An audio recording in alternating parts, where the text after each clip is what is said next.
When the Chargers took Trey Harris in the 2025 NFL draft, I immediately thought that was to put pressure on Quentin Johnson to develop into the number one wide receiver they hoped he'd be when they took him in the first round 2 years ago.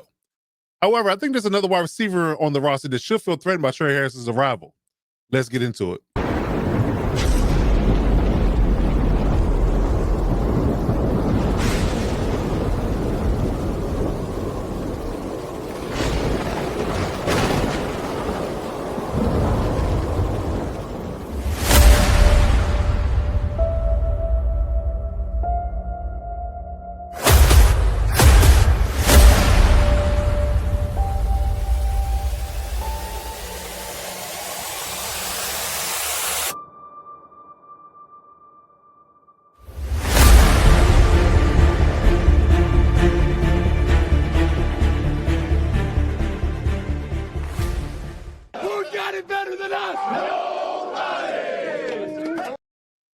So Trey Harris is on the roster, a second-round draft pick out of Ole Miss.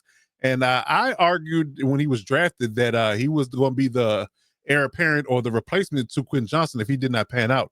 We all know is well documented his woes with catching the football and getting separation and man coverage, a myriad of other things that he needed to develop into a better, more well-rounded wide receiver in order to fulfill that prophecy that he was to be the first-round draft pick or the number one receiver of this Chargers team, correct?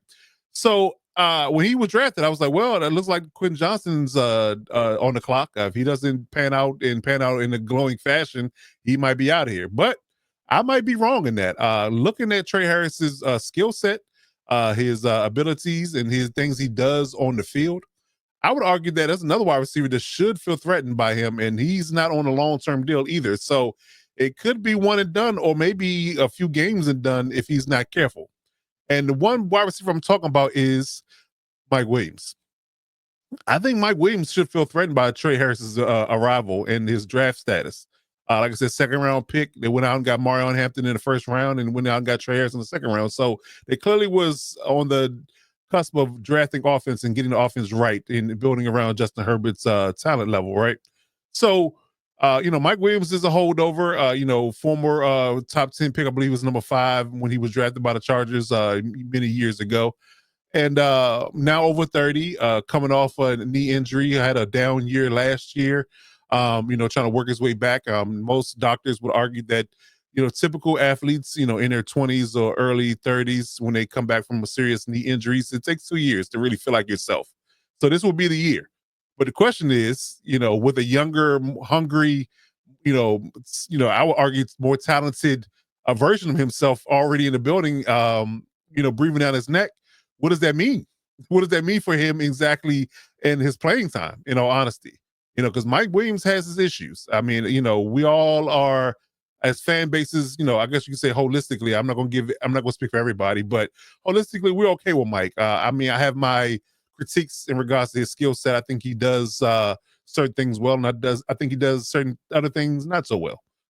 He has injury history. He has that working against him. Like I said, he's on the other side of 30, coming back from a major knee injury and things of that nature. So what would he be, and what would his contribution be for this offense is questionable in its own right. But he is a touchdown machine, a 50-50 demon. He throw the ball up, and against one-on-one coverage, he's likely going to come down with it.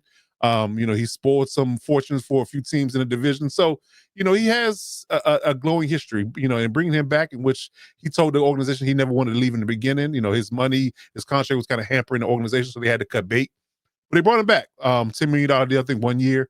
But you have to look at it from a perspective of what's the future going to hold and how quickly is Trey Harris going to develop. Because I would argue, like I said, when Trey Harris was drafted in the second round, I was thinking that he was going to be the pressure and I guess you can say stopping point for Quentin Johnston. If he didn't get himself together in regards to his woes, that he was going to be out of there, and Trey Harris is going to be the guy that's going to fill his spot. But in looking at it from a skill set perspective, I would argue that Trey Harris is more in line to take Mike Williams' spot than he is Quentin Johnston's. I still have my issues and still have my questions about Quentin Johnson and his abilities, right? Mainly catching. I just can't get over.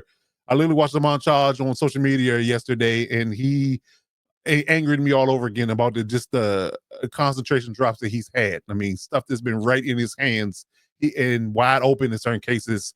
He just can't seem to bring it in when it really matters, right? So that really, burns Chargers fans. It really burns us up. So, uh, I was thinking that Trey Harris is going to be that guy. Maybe Keandre Lambert Smith could be the other guys to kind of ascend, with their youth and their talent, their speed, their ability after the catch, their route running, would all play into the idea of Quentin Johnston.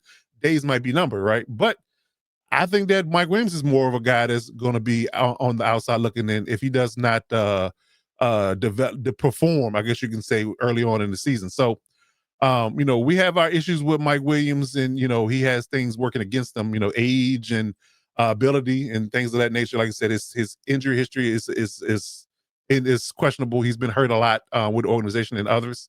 You have to take that into account.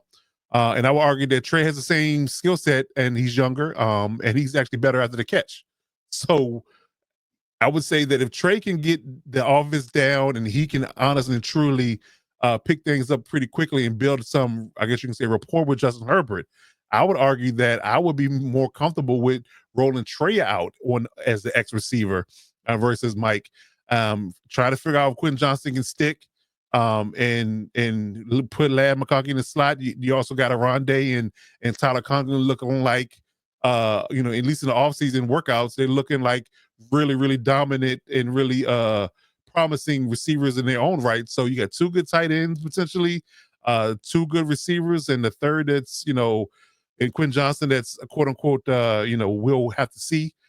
He improved in that area in his third year or not, but I would say that it just depends on what Mike does. I mean, I think as a veteran, you give him an opportunity, give him the chance, give him the first right of passage in a sense where you tell him it's his job to lose. But if he goes down with an injury, or Trey just every time he gets the opportunity and gets a snap in the preseason and in the regular season, he just shines better.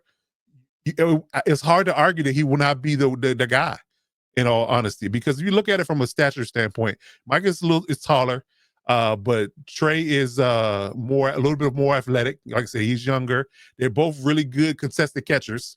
They're both really good hands catchers. They're both really good 50-50 ball catchers. So I'm looking at almost a carbon copy, maybe a 2.0 version of Mike Williams in Trey Harris, in all honesty. So are we going to slow walk it and let Mike, kind of, play and contribute this 1 year and then move on? Or will Trey just be that good that you can't deny him his playing time? That's really going to be the issue. And I think Mike might be on borrowed time. I'm going to be honest.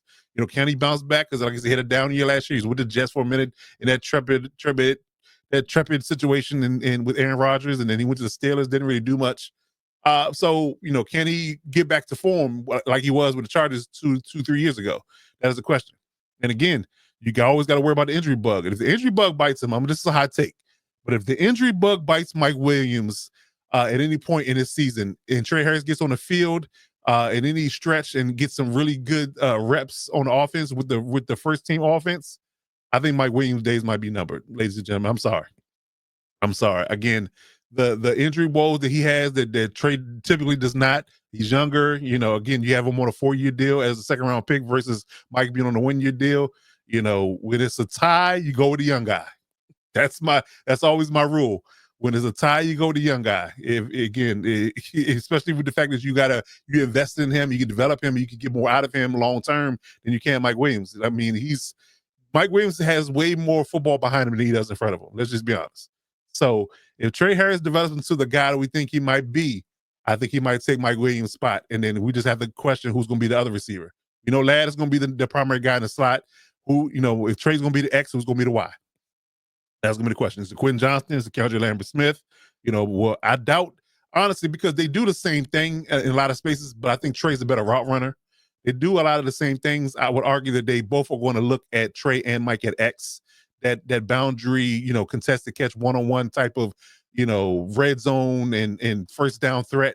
So one got to play and one's going to have to sit out. I would argue that, it'd be one of those things where you might be able to deploy them in the same stretches and same time on the field, but having two of the guys that do the same thing on the field at the same time is kind of counterproductive. You need a guy that can run good routes, which is Ladd, but he's a slot guy. You got to have a guy that can run good routes on the outside that can get open against man, and you got to be able to have a guy that has a 50-50, big time ball catching radius on the outside as well on the other side. So that's a good formula. Having a tight end in the middle that can draw attention. So if you have those things in your offense, you're doing really well for yourself, and you can have a really balanced attack, and you make defenses, really nervous about the idea of who you're going to cover, who you're going to take away. So I would say that it just depends on how the trade looks in the preseason and how Mike's health is. I don't think he's going to play much in the preseason, in all honesty, because of his veteran leadership and veteran status. But I would say that if Mike has any issues with camp, he tweaks anything, Trey is chomping at the bit, and he's likely going to take Mike's spot. That's my take. So let me know in the comments how you feel about this, and tell me exactly how you think the 2025 campaign is going to play out from a wide receiver perspective. There's still rumors of Kenny Allen may come back, although they seem bleak. But I don't know what that does. I mean, long term, what does that do with him coming back? It kind of pushes the rookies down a peg if he has to be that veteran that's going to, garner the attention. So I wonder how that shakes out, but I'm holding out slight hope, but I'm not confident in it. So we'll see how things go. But like I said, let me know in the comments how you feel about this particular move. Will Trey Harris be the number one X receiver by the time the season ends, or we get to the bye week, or whatever the case may be? Always hit the subscribe button to the podcast and let everybody know that we're out there doing our thing in Chargers land. And remember to do one thing and one thing well. You always got to remember to boat up.